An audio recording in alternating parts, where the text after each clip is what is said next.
Good morning. You've made it to day 10. Well done. And to this point, we've finished primitive reflexes, but I will keep going back and referring to them. To give some perspective to this, primitive reflexes are your first 3.5 years of life. So the child has not made development beyond a 3.5-year-old if you've got that far. You now have a lot of work to do to get a child from the development of a 3.5-year-old to a really well-developed 7, 8-year-old. And what happens in those years from 3.5 through to 7 is a thing called motor sensory integration.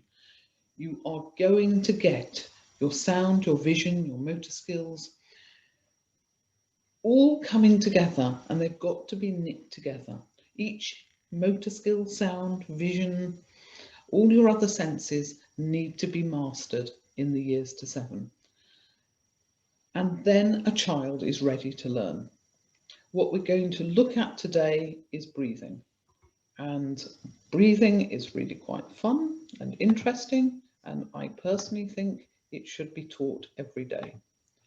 Every single day at school, and I think particularly in the early years, we should be really making sure that children can make sense of the world about them, that they really can breathe properly.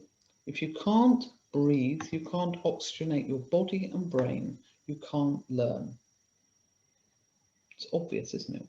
But we are not teaching breathing. We do not see breathing as an important thing to teach children, and it's vital. If nothing else you've learned from this COVID, breathing and being able to breathe for yourself is vital to life. So let us go on. As a child develops, their breathing and their heart rate variance develop, ideally. But we are living in a time when children are not getting good posture. They are often slumped on sofas, all curled up, playing with their iPad. And that means that their throat is bent over, so they're all curled up, and that's blocking their breathing. It is very common that I go into people's houses, all ages, and what I find is they are virtually not breathing. Very shallow breathing. Very, very shallow breathing. They just about get enough oxygen to keep playing on the iPad, but nothing more. We've got to think of breathing as a really big physical activity we have to do every day. It's not just the aerobic exercise, but the body has to be in a really good place to get that breathing efficient. And so we need to get people to the stage that they breathe efficiently. An important part of breathing also is rhythm, because if you cannot maintain a nice steady rhythm, you are going to find that you're and we all know children like that. They're not breathing deeply, they're not calm, they're hyper alert. It's not good life. And a lot of that is caused by us having far too much media and sound around the children. So you watch the computer games, you watch television these days, it's all... Think about it. We are literally electronically giving our children ADHD. We're making them hyper alert. When you're in that state, you cannot concentrate, you cannot focus, you cannot develop. We need to bring everybody down to calm breathing, calm rhythm. And I would say television programs for children need to be slower, calmer, clearer. And likewise with computer games, it's all ADHD, it's all hyperattention, it's all I'm going to make you alert. It's a sugar rush. It's not good child development. So, as I bore you to death, everybody needs to learn to breathe rhythmically and control their breathing. It's going to oxygenate the body, it's going to regulate our heart rate, which is good for our long-term health. It's going to keep us calm, which is good for our mental health. It's going to enable us to speak properly, and it's going to enable us to sing, because you've really got to regulate your breathing if you want to sing. Barriers to good breathing. Number one, retained reflexes. The posture's not right, the body doesn't work properly. Poor posture, everybody's slumped over these days. Desks in schools are actually all at the wrong angle. There is very, very good evidence from the 1940s, a chap called D.B. Harman, who identified that all desks needed to be an angle of 22 degrees. If they weren't, it damages the vision. But it also makes it really hard for you to breathe properly while you're working. Go through any school website, children's posture looks diabolical. Being hyper alert, as I was saying, you're going very fast, short breaths. So you've got to bring people to calm who've been traumatized. It just makes sense. And also, it's a two-way process. Being able to calm your breathing brings you back to a calm state. And of course, all these poor sitting working positions. So, teaching breathing. I would suggest when you're working with children, having something visible. They need to feel, they need to see to begin with. So things like windmills help.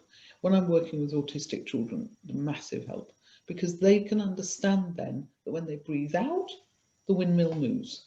When they stop breathing, the windmill stops. They can see the impact and they can feel it and see the impact. And then you can get them doing things like breathing in for 2, holding 1, 2, breathing out for 2, and again holding it, and having a rhythmic breathing program.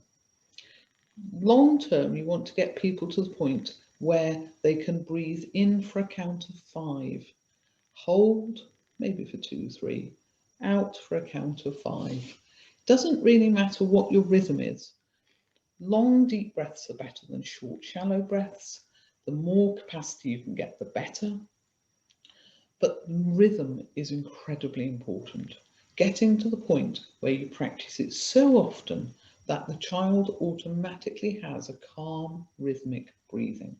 And that's why doing it every day is important. It's why it's a really important early learning target. And it's important for everybody. It doesn't matter what stage you are in life. To get that whole body impact, it's worth asking the children to breathe from their belly button. So I'd get them standing up and make them feel their belly button. Whew. So they feel, whew, we're really moving our whole body, our chest, everything is moving when we breathe. The other thing I'd think about is getting them to think about their heart, because if you breathe while thinking about your heart, it helps you regulate your heart rate. And we're going to look at that tomorrow in a lot more detail. And the final mad activity you need is you've got to think of a happy thought. Nice happy thought. You could have a picture of your whole class or something that's happy to that child. Some children don't have happy thoughts. Make them.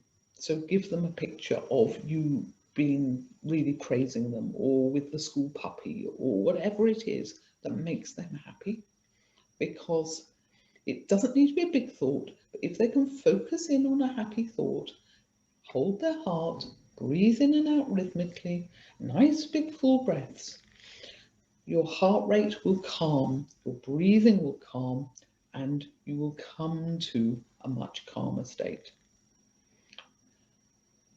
Without the happy thought, there is good evidence to show that the heart rate can still be dysregulated.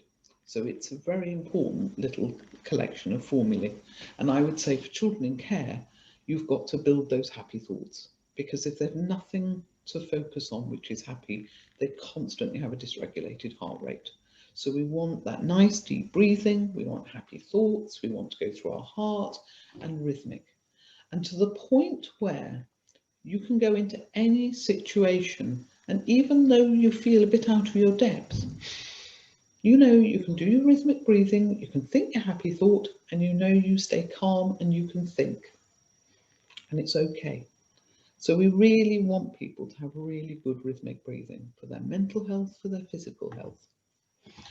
There's some fantastic drama and music workshops online that you can go to that will give you lots of activities to do to get breathing better. One of my favourite people is Patsy Rodenberg. She's an outstanding Shakespeare coach in voice work, and she's written some very good work on both Shakespeare and how to speak it, but also on mental health and making people present. And this exercise is very simple. It's getting people to put their arms across their chest, bend their knees slightly, drop down. And then to drop their arms to the floor. They're just there, they're just breathing. When they come back up, their shoulders are right back. And they speak with a very much louder voice because the air is coming from their chest. And all those sorts of breathing exercises help our children get better breathing. They help them with better speech and enunciation. They make the sound processing work better. So really good stuff out there online. Lots of exciting things you could do. But breathing is really important for everyone's health, for everyone's learning. Thank you for listening. These are my contact details and where you can pick up sound processing equipment, which will enhance everything I suggest. And keep in touch, and I shall see you tomorrow. Bye-bye.